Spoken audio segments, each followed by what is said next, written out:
mga health conscious, ilabi na mga vegetarian, dunay usa ka karinderya sa Davao City nga ang ginaluto pulos gulay. Kini ang gikumbira ni John Paul Saniel.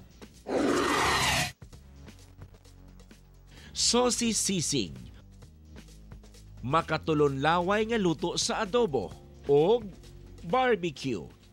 Sa unang tanaw pa lang, siguradong mapa-extra rice gayud ka. Apan dili man malasahan, ang tanan gama sa gluten, ang ingredient nga substitute sa karne. Kini ang vegetarian karinderya sa Magallanes Street nga nag-inusarang panginabuhian ni Nanay Liberty Pasyon. Kinsa, tulo ka dekada ng solid vegetarian. Wala na gid sa mua.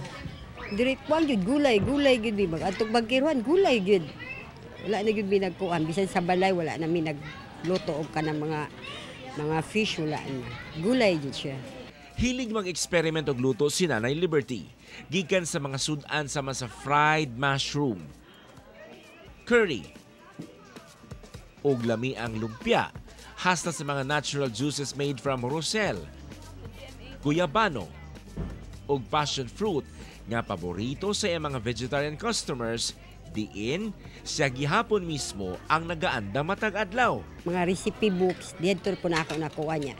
Ako na lang pong dugag-dugangan, malami na. Kaya kung imusundon ang recipe, di siya kuan. Pero ako na lang dugangan.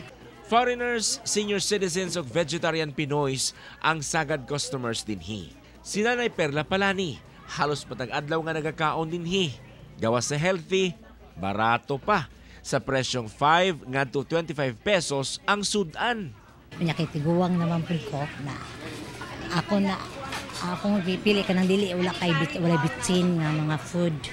Ya barato ra po diri. Himuon ng habit ang Vegan Day ug isatisfy imong food cravings sa vegetarian karinderya ni Nanay Liberty. Ako si John Paul Saniel. Para sa One Mindanao.